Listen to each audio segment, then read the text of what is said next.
Hey guys, tonight we journey into the frozen heart of Siberia, to a place so remote it doesn't even appear on most maps. The snow under your boots crunches like brittle glass. Pines sway like dark sentinels around you, and the wind, it never stops whispering. You're not alone up here. Not exactly. But whatever is out there with you isn't supposed to be. You're about to walk in the tracks of 9 hikers who vanished in one of the most mysterious and spine-prickling incidents of the 20th century, the Dyatlov Pass mystery. Oh, and spoiler alert, you probably won't survive this. So, before you get comfortable, take a moment to like the video and subscribe, but only if you genuinely enjoy what I do here. And tell me where you're watching from tonight and what time it is. I always love seeing how far these stories travel. Now, dim the lights, maybe turn on a fan for that soft background hum, and let's ease into tonight's journey together. You trudge through thick snow, the kind that sticks to your boots in crunchy clumps.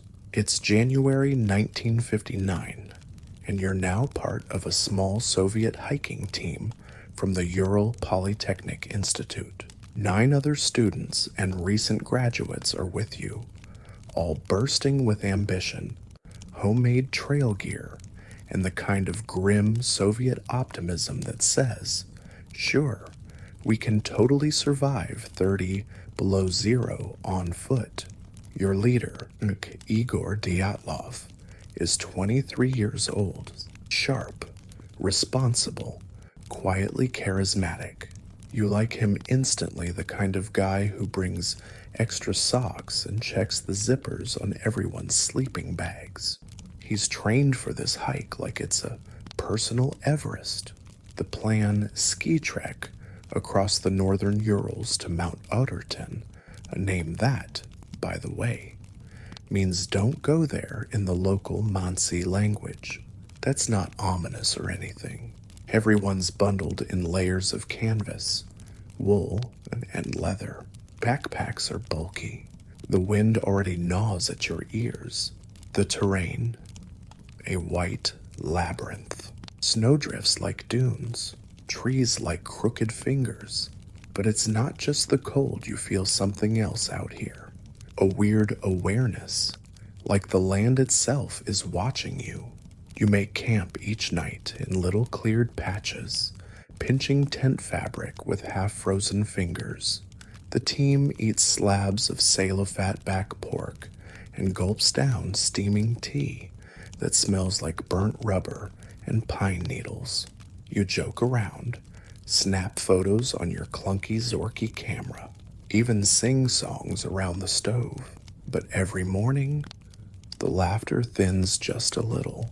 One of the hikers, Yuri Yudin, turns back early. His sciatica's flaring up, and you're not surprised this weather isn't kind to anyone's spine. He hugs everyone goodbye, not knowing he's the last to see them alive. He walks away into history, unknowingly saving his life. The others continue north into the swirling snow. You're with them now, your face chapped and tingling, your breath freezing instantly into a beard of icicles. For several days, the team follows their planned route, navigating forest, crossing frozen rivers, checking coordinates on a handheld compass. Spirits are high, despite the ache in your thighs and the white-knuckled cold in your bones. And then, a detour because of worsening weather and a navigation error. You veer west off the intended course and start ascending the side of Kolatsyakhl, literally Mountain of the Dead, in Mansi. Okay, seriously, how many warnings do we need? It's February 1st. You set up camp on a barren slope just below the peak, out in the open rather than sheltering in the woods a mile away. Why there's some think it was to avoid losing altitude. Others suspect Dyatlov wanted to train for harsher conditions.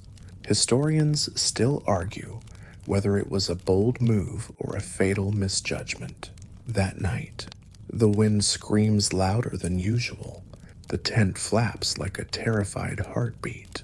Snow begins to pile up, but there's no fire, no light, just bodies curled in sleeping bags, trying to make it to morning. No one ever leaves that slope alive. What happens next is the stuff of nightmares and doctoral dissertations. Somewhere in the darkness, sometime past midnight, something triggers a frantic escape from the tent. Not a normal retreat, not even a panicked stumble. We're talking full-on chaos.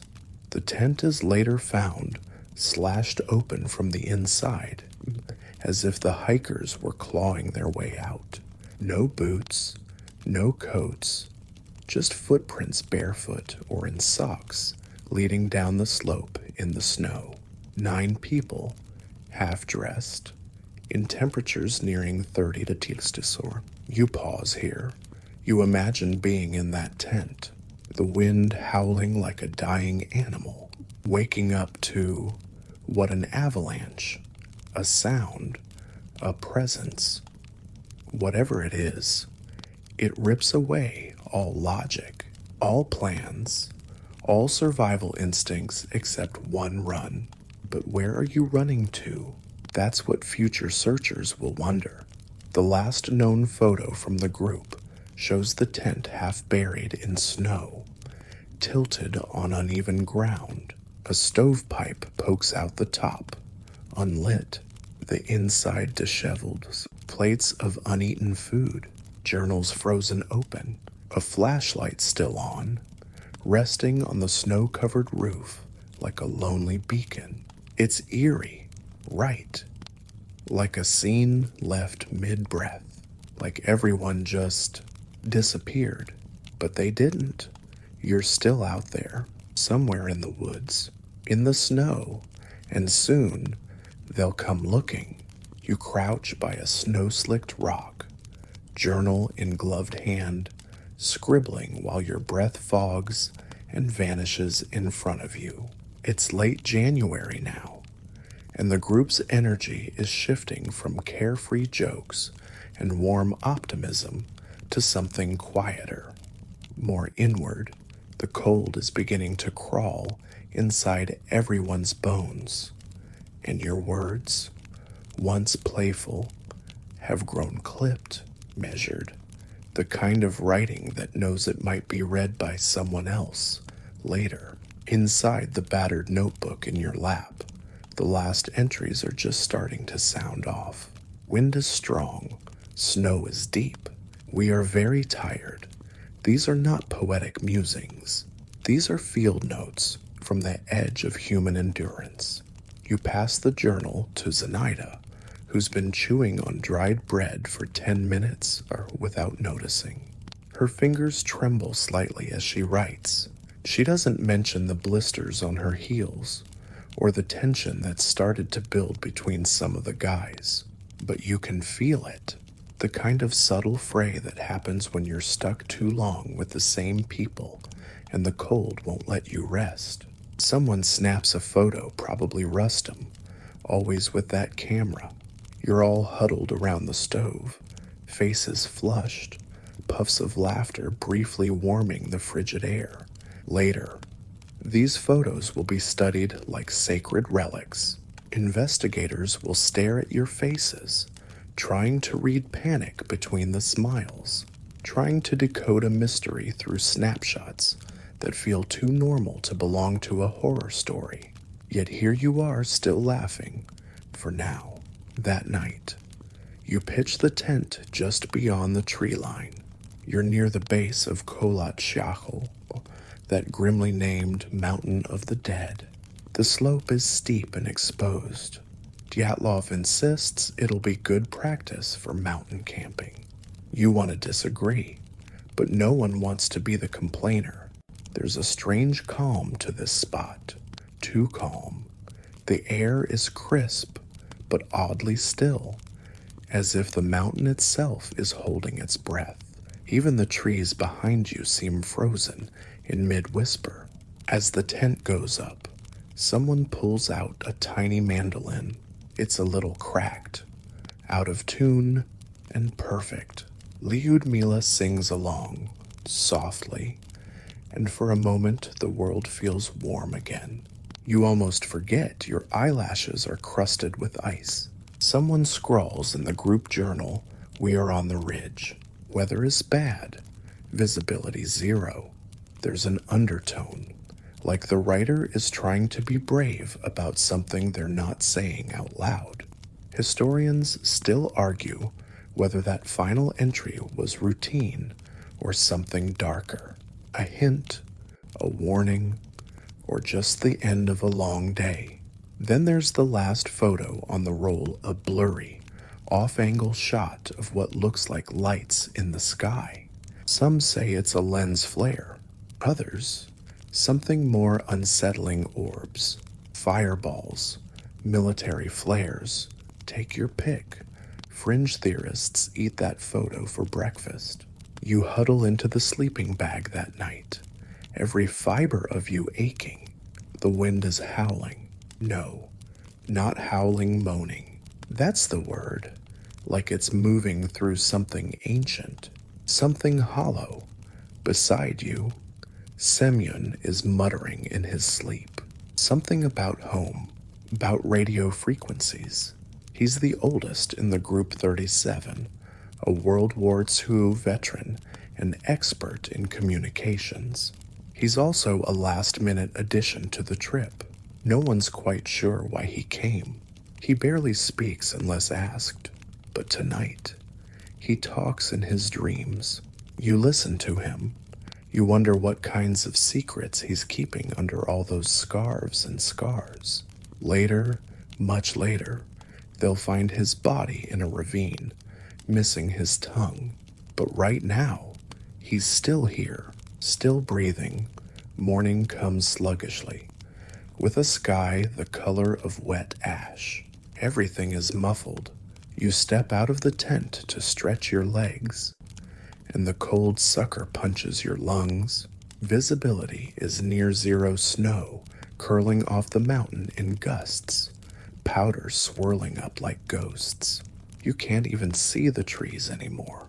Still, you pack up like usual, a little slower, a little stiffer.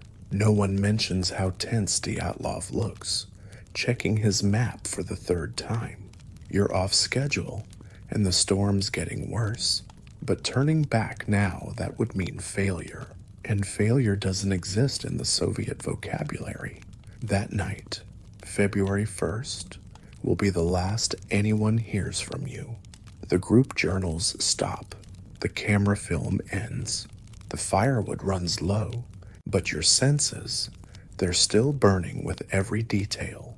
You're lying in your sleeping bag when it happens. A noise, low and sharp, like the crack of fabric tearing under pressure. Then more, a scraping, a shudder. The tent trembles. You sit up, eyes wide. You feel it again. Not just noise, vibration. The mountain is humming, deep in its bones. You glance at Igor. He's already halfway up, face pale. Someone whispers, "What is that?" Another screams, and then chaos. You reach for the zipper, but the flap won't open. It's jammed. Or maybe there's snow piled up outside. No time.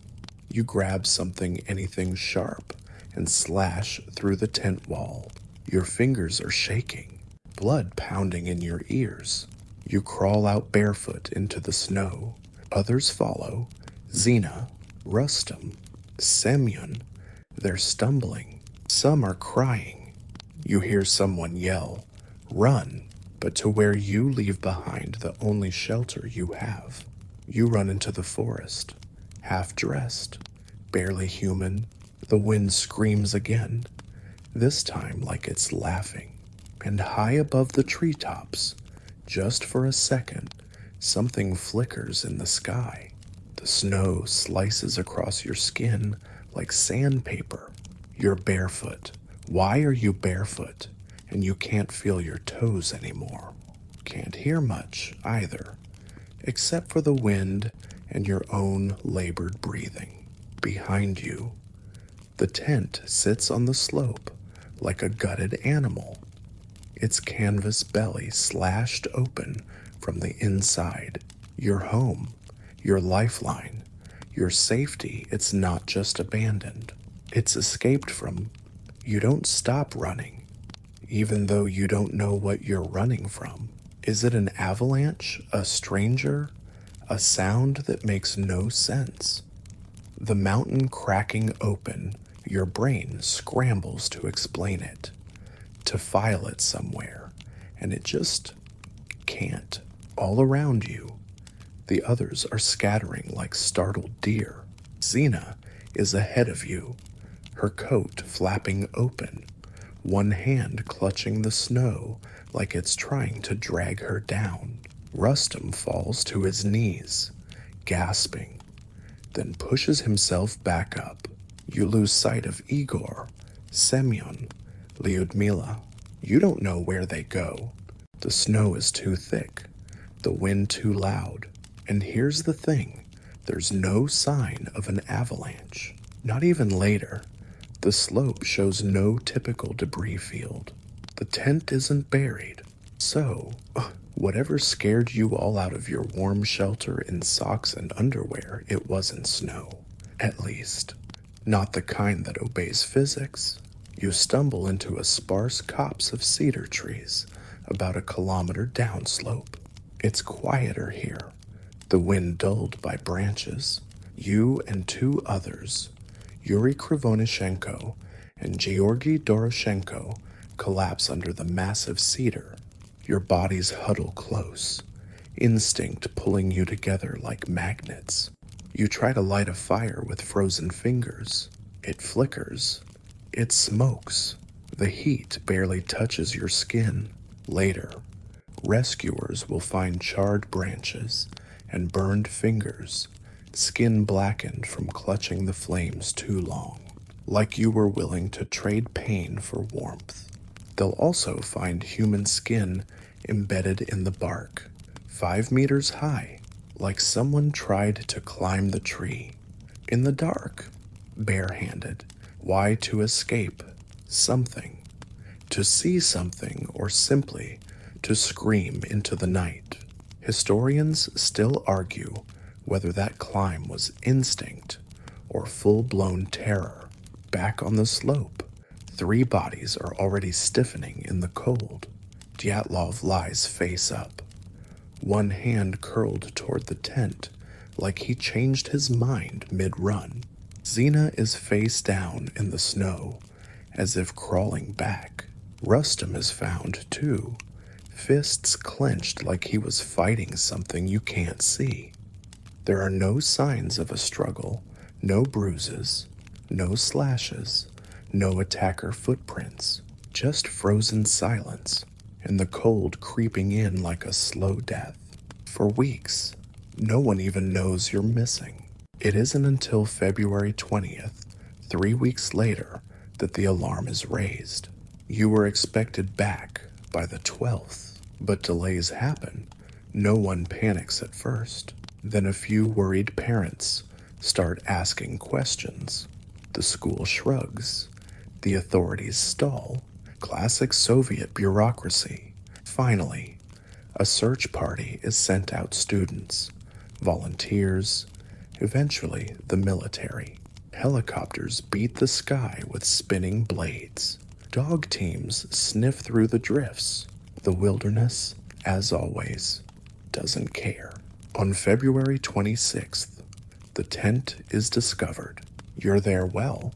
What's left of you is half buried in snow, slashed open from the inside. No blood, no gear taken. The scene is wrong in every direction. Why would trained hikers flee into lethal cold with no coats or shoes? That question will haunt investigators for decades. Your footprints, bare and socked, are visible for a while, in neat, measured steps, not running, not staggering, just calmly walking downhill. That's one of the weirdest parts. If you were fleeing danger, wouldn't you sprint? And then the footprints disappear, swallowed by snow. Near the cedar, they find the small fire burned to ash. The bodies of Yuri K. and Georgi are nearby, stripped to their underwear, not by some monster or murderer, but probably by your own friends. It's called paradoxical undressing, a phenomenon in extreme hypothermia where your body feels boiling hot just before it shuts down. So you start removing clothes. It's tragic, but at least it makes some kind of sense. More disturbing is what they find months later. In May, when the snow begins to thaw, 4 more bodies are found deep in a ravine, partially buried beneath snow and ice. Lyudmila, Semyon, Alexander, Nikolai, all huddled together. More clothed than the others probably, because they took clothing from the first dead. But something's wrong. Lyudmila has no tongue. Her eyes are missing. Semyon has massive chest trauma, like he was crushed by a car. No external wounds, just internal liquefaction. Ribs shattered inward. The autopsy says the force was beyond human strength. One doctor compares it to the kind of damage sustained in a plane crash. And again, no external bruising, no struggle, no visible enemy. That fringe tidbit, the bodies weren't just damaged, they were radioactive. Traces of radiation were found on some of the clothing levels, too high to be explained by the environment, but not consistent with no nuclear material. Just another layer of what the heck. You try to imagine what happened in that ravine. Something chased you. You fell. You were hit by shock waves. Or was there something stranger, something the mountain didn't want to explain? The Soviets shut down the pass immediately, closed the case with the unsatisfying statement, an unknown compelling force caused the deaths. That's it. Case closed. No one is allowed to talk about it. Files are locked. Locals are warned to stay silent. You've become a mystery, a myth. Even your own families won't get answers. Back at the base of the mountain, the wind is still howling. It hasn't stopped since that night.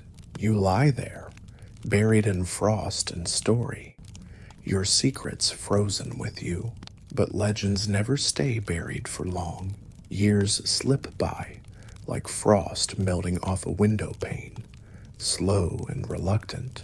And for a long time, nothing happens, or at least, nothing public. Your story becomes a whisper, a warning muttered by campfires, a case study scribbled in hush-hush files, a curious line in a newspaper article that no one's allowed to investigate too closely. But people don't forget. Not the families, not your fellow students, and definitely not the conspiracy theorists. You've become something more than a group of hikers. You're now a cipher, a cold case with just enough horror to feel supernatural and just enough facts to be unsettlingly real. And you, the listener curled under your blanket right now, are probably wondering what comes next. Don't worry, you're not alone. In the 70s and 80s, amateur sleuths start poking at the mystery again. Not with much luck, though, because surprise, the Soviet government conveniently misplaces most of the original files. Investigators mysteriously reassigned. Witnesses suddenly forgetful. It's like someone scrubbed the chalkboard clean, but left a few faint smudges behind. Still, you can't erase everything, like the fact that many of the recovered documents include heavily redacted sections. Or that the photos from your cameras, those last, eerie shots, don't quite line up with the official story. And then there's the one image some call the creature photo, a blurry, shadowy figure standing between the trees, most likely a member of the group, maybe Semyon or Rustem, but some say not quite. You're walking through those trees again now. Aren't you back where the footprints stopped, where the bodies lay, hidden beneath the snow? You can almost hear your boots crunching, almost feel the heaviness in the air. There's something watching. You think, something just outside the edges of reason. Historians still argue whether that creature photo was real, a joke, or a chilling capture of something unspeakable. Officially, it's nothing. Unofficially, it's a door cracked open. Let's swing it wider. Shall we? Around this time, locals begin to speak out cautiously, quietly. Indigenous Mansi hunters, who know the area better than anyone, mention that Kolachiakal is considered sacred, a no-go zone, not out of superstition, but respect. You don't just camp there.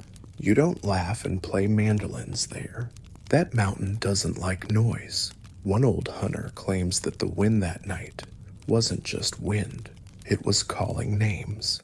You scoff until you remember Semyon talking in his sleep. You remember the tent slashed from the inside, the footprints walking calmly away. One theory starts to catch on among the fringe's infrasound. It's a phenomenon caused by wind hitting the slopes of mountains just right, creating low-frequency sound waves you can't hear. But your body can feel. It can trigger nausea, anxiety, irrational panic, even hallucinations. Imagine lying in that tent, the wind pressing down, and suddenly your chest tightens, your heart pounds. You don't know why, but you have to leave. Now, no enemy, no avalanche, just fear in its purest form. Maybe it was infrasound, or maybe it was something stranger.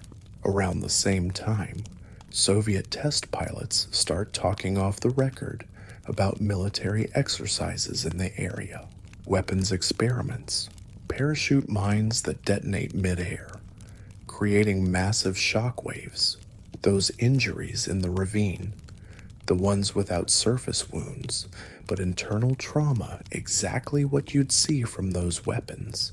And guess what? Those mines are coated in a chemical that just so happens to be radioactive. You sit up straighter now, don't you? Maybe the group wasn't running from the mountain or from each other. Maybe they were caught in a test zone.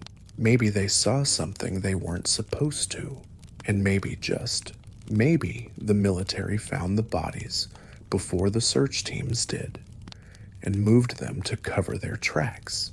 That would explain the missing eyes and tongue, the radiation, the silent shutdown of the case. Of course, that's just one version. You've also got the Yeti theory, yes. Really, according to that line of thought, the blurry creature photo isn't human. Some enthusiasts claim the injuries, Lyudmila's broken ribs. The tree claw marks suggest an encounter with a massive, unknown animal, one you wouldn't dare name in daylight. You chuckle, but part of you wonders. It's always the photos. Isn't it the flickers of light, the shadows in the snow? And still, none of these theories explain why seasoned hikers, people with survival training, people who had been through worse, left everything behind for a blind dash into sub-zero darkness. That part never makes sense. Then again, fear rarely does. Back at the site, a few strange visitors trickle in over the years: climbers, journalists, thrill seekers. One man, a retired investigator, returns in the 90s and says he regrets closing the case. He believes the hikers saw something they couldn't explain, something no one would ever believe, and so he kept it quiet, because no one wants to be the guy who says, a mountain killed them, or maybe it was a ghost, or the sky. That's the trouble with this story. Every answer just leads to more questions. Every explanation leaves behind a few grains of unease, like snow melting under your collar. You glance back toward the slope one more time. The tent is gone now, swept away with time. The footprints, too. But the trees, they're still standing. And sometimes, just sometimes, people say, you can hear something if you stand under the cedar tree where the fire was lit. Not voices, not footsteps, just a humming, low, deep, not quite sound, not quite silence, like the mountain is breathing and waiting. You return to the past now, not as a hiker, but as a memory, a ghost in the frost. The wind still tears across the slope in steady bursts, and the sky has that dull, unforgiving gray that feels like it's pressing down on your skull. The trees haven't moved, the cold hasn't softened, and the mystery, yeah, it's still here, thick as snow, thin as air. It's 2008, and a quiet man named Yuri Yudin dies at the age of 75. He was the 10th hiker, the one who turned back early due to illness, unknowingly saving his own life. He never forgave himself for surviving. In interviews, he chokes up when naming his friends. They were all so young, he says, so full of hope. The grief never aged out of his face. Historians still argue whether Yuri knew more than he admitted. Some say he carried guilt. Others say he carried secrets. But the truth died with him, zipped up in the same silence that's coded this story since 1959. And yet something begins to shift. As the Soviet Union collapses and archives crack open, a trickle of old reports and photos leak to the public. The Dyatlov Pass incident becomes fuel for internet forums, investigative podcasts, documentaries. Everyone wants to solve it. Everyone wants to own the final word. But instead of clarity, more strangeness emerges, like the fact that just a few nights after the incident, strange glowing orbs were reported in the sky above the Ural Mountains. Multiple sightings, multiple witnesses. They weren't shooting stars, and they weren't planes. One pilot describes them as silent, pulsing, orange spheres. He says they moved like they were searching. Fringe theorists latch onto this detail like climbers on an icy ledge. Some claim alien intervention. Others suggest secret military surveillance drones. But one possibility gains quiet momentum in the corners of declassified documents. Plasma weapons testing. You've probably never heard of them, and that's exactly the point. Experimental Soviet tech, capable of producing energy fields strong enough to disrupt electronics, cause confusion, and under the right circumstances, inflict injuries without visible trauma, like crushed ribs without bruising, like panic without a trigger. It's a neat explanation if you like your horror bureaucratic and your monsters classified. And then there's the theory that really ties the room together, a cover-up on top of a cover-up. What if it was an avalanche? But what if, instead of admitting to poor expedition planning or mismanagement, the government used the incident to test public response? What if they saw an opportunity to experiment with misinformation, Like, oh, say, seeding false theories. You heard that right. The photos released selectively, the documents redacted inconsistently, the stories mutated over time. Some researchers believe the Dyatlov case became a tool of psychological warfare, a live exercise in manipulating mystery, keeping you asking questions, keeping you unsure, because confusion, after all, is a kind of control.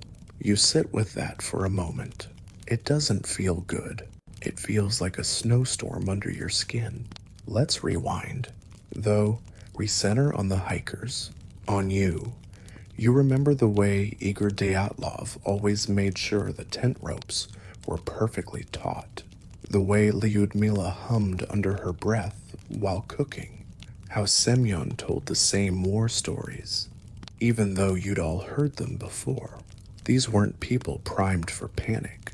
They were calm, experienced, stubborn, which makes the scene at the tent even harder to explain.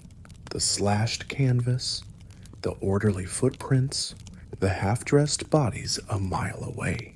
And here's a tactile tidbit for you. When investigators entered the tent, they found a knife stuck upright in a log next to a bowl of lard, like someone had been preparing food, like it was just another night. And then, boom, something snapped. You can almost hear the knife hitting the ground. Years later, when adventurers hike to the site, some seeking closure, some just clout, they report a stillness. Not peace, not calm, a hollow in the air. One hiker claims her GPS glitched, spinning her in circles. Another says his watch stopped ticking the moment they passed the cedar tree. Fringe sure, but strange things do happen in the mountains. Speaking of which, did you know the Dyatlov group wasn't the only tragedy on those slopes? In 1960, just a year later, a group of hikers near Mount Chistop reported seeing bizarre lights in the sky, followed by sudden illness, nausea, migraines, nosebleeds, and in 1961, a military aircraft vanished over the Urals entirely. Coincidence maybe, or maybe the land doesn't forget. Maybe it pushes back. Maybe you're not supposed to be there. Still, the official records, what remains of them, don't mention any of that. The 1959 files end abruptly. An unknown compelling force. No names, no real closure. You become folklore. In 2019, on the 60th anniversary of your disappearance, the Russian government reopens the case. A new investigation, a fresh look, new equipment, modern analysis. Scientists with clipboards and polite disbelief. And guess what they land on? Avalanche. Just avalanche. They say the tent was pitched in a risky spot, that a slab of snow collapsed, that panic set in, that everyone fled, that they froze. Simple, clean, case closed. Again, except you remember the tent wasn't buried. You remember the footprints didn't show panic. You remember the wind humming your name, and if you listen closely, you can still hear it. The thing about mystery is it doesn't go away just because you file the paperwork. It lingers. It rattles in your bones like leftover cold. It's in the silence between official reports. It's in the twitch behind a hiker's smile when they say, "I'm sure it was nothing." You know better. You were there. You felt the air change. You saw the sky light up. And whatever came down that mountain, it wasn't just snow. You're walking again. But this time, it's not through snow or fog. It's through dust, thick, musty dust, coating the wooden shelves of a rural Russian archive. A young researcher, who barely remembers a time before the internet, pulls open a drawer labeled Dyatlov, 1959, It creaks like it hasn't been touched in decades. Inside nothing, well, not nothing, a few photographs, a hand-drawn map, and a list of names typed in neat Cyrillic. Yours is there, along with 8 others. The 10th, the one who turned back, his name is circled in red. And here's the kicker: at the bottom of the file is a short line, barely legible, that says further materials held at Regional Military Intelligence HQ. Naturally, those are inaccessible. The researcher sighs, but that night, he posts a photo of the file online. Just a blurry snapshot, nothing revealing, nothing secret. But within 48 hours, his university receives a quiet request for his cooperation from someone without a name. So yeah, the snow has melted, but the ice remains. You shift again, closer to the tent, closer to that final night. Imagine the cold, not just the sharp sting against your fingers, but the way it seeps into your breath, your bones, your thoughts. Even your sweat feels frozen before it can form. The tent flaps just slightly in the wind, that ever-present hum curling around your ears like whispered warnings. Someone outside? No, just the mountain. Then why do you feel watched? This is where a few of the wilder theories come out to play, and while some feel ridiculous, others hit just close enough to unsettling that they linger. Take the secret prisoner escape theory. Some speculate that there was a nearby Soviet labor camp off the books. Of course, what if a prisoner escaped? What if the hikers stumbled upon him in the woods, a desperate man, half mad with cold and hunger, capable of anything? The problem with this theory is the total absence of any signs of struggle. No blood trails, no foreign footprints. And really, what are the odds a lone escapee could silently dispatch 9 trained, capable young adults? Still, you imagine that scenario, a gaunt figure watching from the trees, the creak of the tent zipper, a shadow moving too quickly in the dark. Your heart rate picks up, but the facts don't support it. Then there's the paranormal angle: weird lights, missing time, altered memories. A hiker in the 90s claims that when she visited the site, she had a vivid dream of a silver mist hovering above the tent, crackling like static. She woke up with a nosebleed and an overwhelming sense of guilt. And then there's the part that nobody really talks about: the Mansi curse theory. The mountain's name, Kolatsyakl, means dead mountain. Yes, but in the local dialect, it refers more to a place without game, an empty, lifeless place. The Mansi, who have lived there for centuries, avoid it, not out of fear, out of reverence. They believe some places aren't meant for humans. And you, brilliant, optimistic, slightly arrogant Soviet hikers pitched your tent right on its shoulder. Some say that's the real mistake. Not the storm, not the military, but ignoring the mountain's rules. Historians still argue whether the Mansi belief system should factor into the investigation. Most scoff at the idea, but those who've spent time in the taiga, they don't laugh so easily. One old Mansai elder tells a story passed down for generations about a spirit that punishes arrogance, not violently, coldly, silently. It brings wind that sings, snow that whispers, and fear that hollows out your soul like a cave. And then there's that cedar tree. You know the one. It's still there, blackened at the base, its branches twisted in strange angles. Under it, the remains of a fire, 2 burned hands, Scraps of flesh in the snow. Rescuers said it looked like someone had tried to climb it, scratched the bark with bare fingers. But what were they running from? We circle back to the most haunting question. What makes experienced hikers slash their tent from the inside, run barefoot into the night, and separate into small groups, each heading a different direction? It defies logic, unless they were under the influence of something. Chemical, maybe.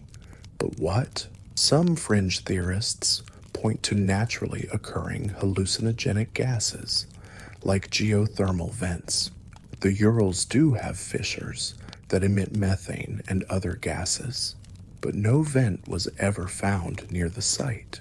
No odor, no bubbling snow.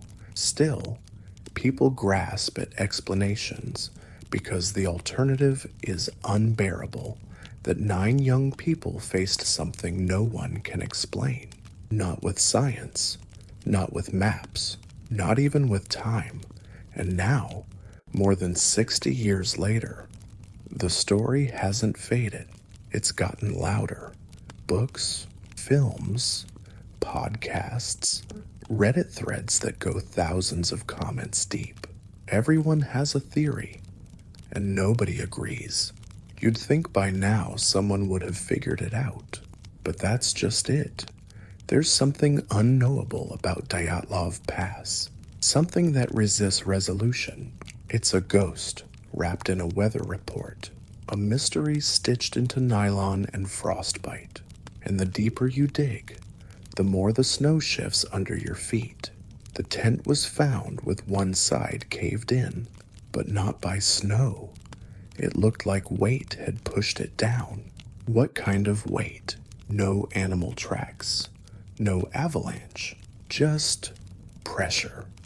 You lie back now, beneath an endless sky. Above you, stars blink like ancient eyes. And one thought drifts through your head like falling snow. What if the real answer isn't any one theory? What if it's all of them? What if fear, science, folklore, and secrecy all converged that night, in that one exact place? What if the mountain doesn't care whether you understand? It just remembers, and it's still watching. You wake up to the wind, not a gust, not a howl, a whisper, like it's calling you back not to the pass, but deeper still, into the folds of memory, speculation, and story. It's 2020 now, and the Dyatlov case has just been re-examined for the 4th, 5th, maybe 6th time. It's hard to keep count. This latest report is sleek, full of diagrams and 3D models. A Swiss avalanche scientist collaborates with a Russian research team.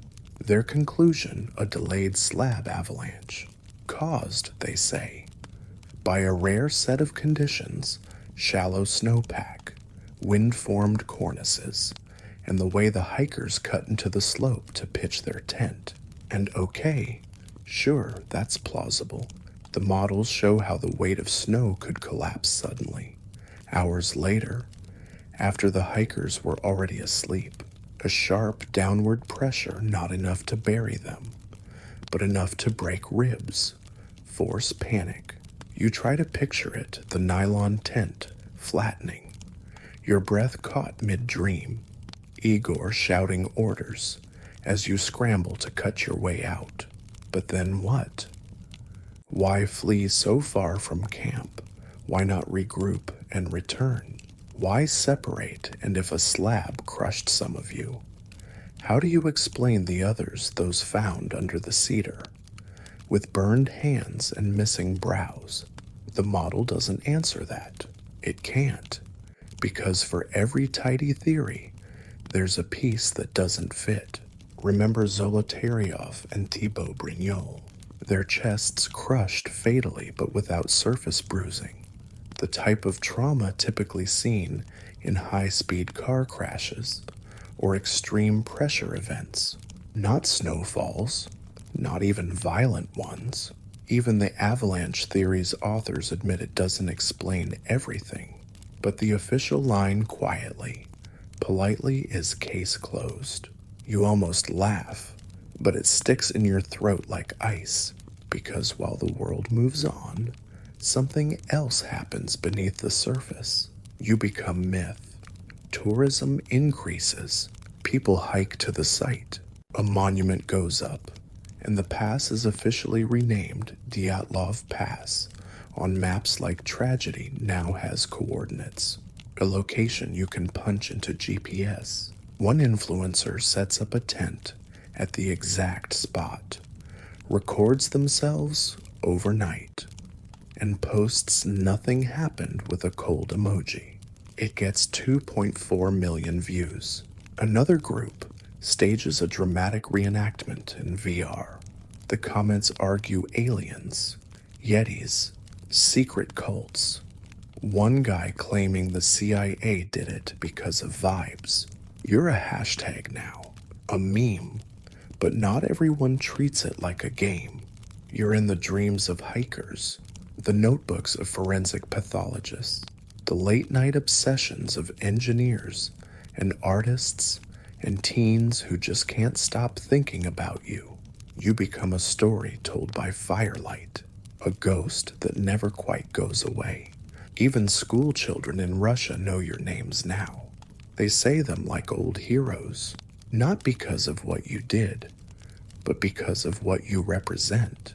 Uncertainty, courage, fragility, and maybe something supernatural. One theory makes a quiet comeback around this time. Not as flashy as aliens, but it sticks like frostbite on fingertips. Infrasound. It's real, sub-audible frequencies that vibrate below the threshold of human hearing. But your body still reacts. Heart rate spikes, anxiety builds, panic sets in for no reason.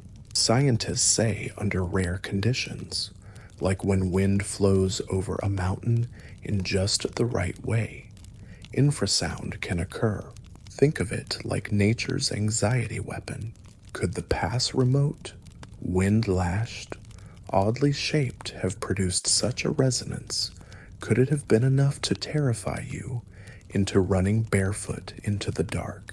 No proof, but it's possible. And here's the weird part.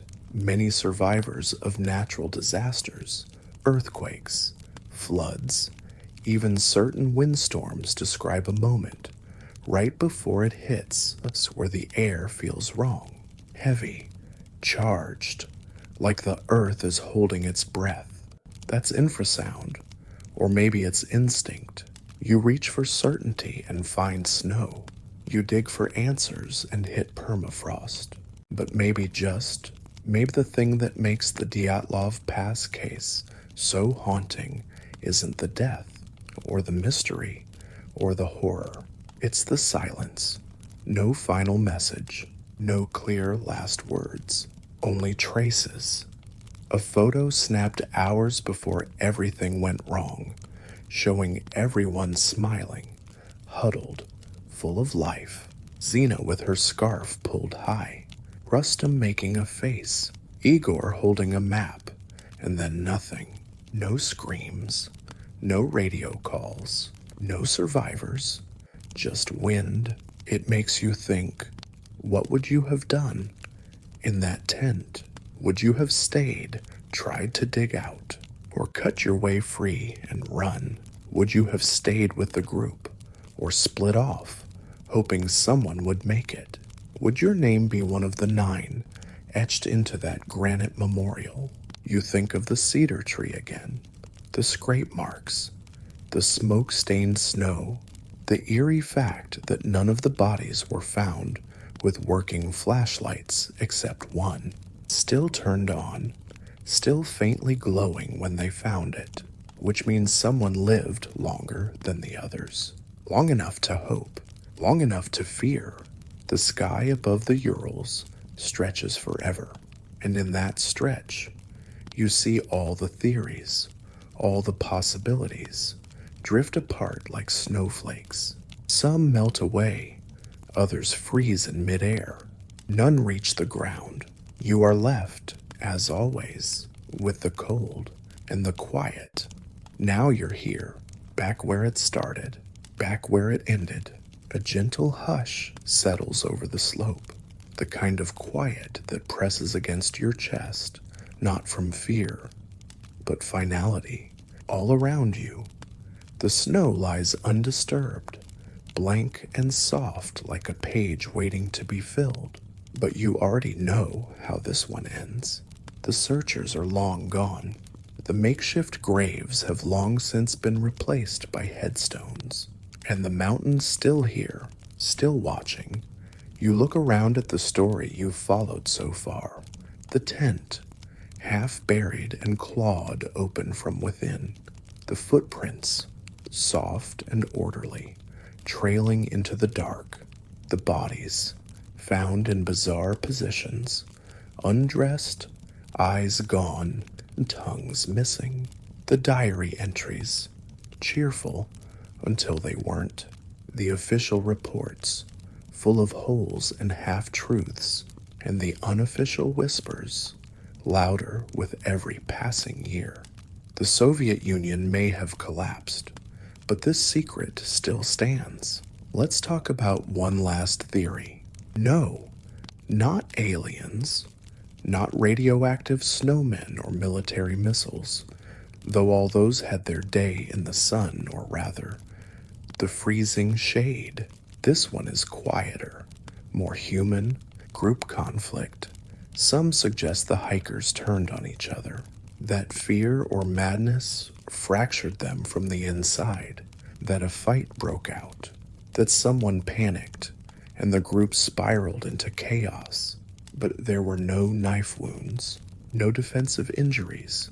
And remember, these weren't strangers. They were friends. Some had hiked together before. Some were even romantically involved. Zina and Igor. Remember, they weren't just fellow explorers.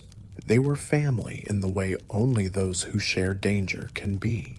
And besides, why would conflict cause everyone to flee half-dressed into 30 degrees weather if there was rage or violence?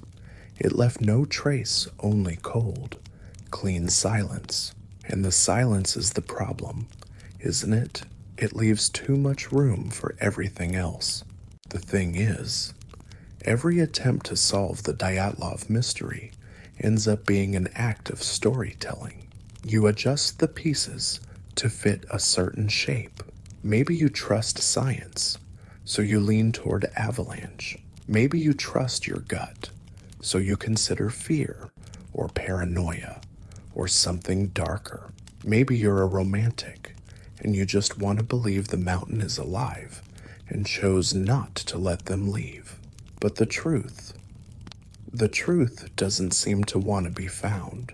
And maybe that's the point. There's something kind of sacred about an unsolved mystery. It humbles us, reminds us that even in the age of satellite maps and DNA tests, we can still lose people to a place too big, too old, too indifferent to care. You sit by that fire again, not the one the hikers built yours. A little safer, a little brighter, but the shadows still press in. You remember what one of the rescue teams said. "I've never seen death like that," he said. Not even during the war. There was something off about the scene. Not just the bodies, but the air. The way the trees leaned in. The way the frost didn't melt where it should have. You imagine him walking back down the mountain, glancing over his shoulder the whole way. We don't always need a monster to feel scared. Sometimes the absence of reason is scarier. Historians still argue whether the Dyatlov case is a tragic accident or a buried scandal, whether it was nature, government, or something more cosmic.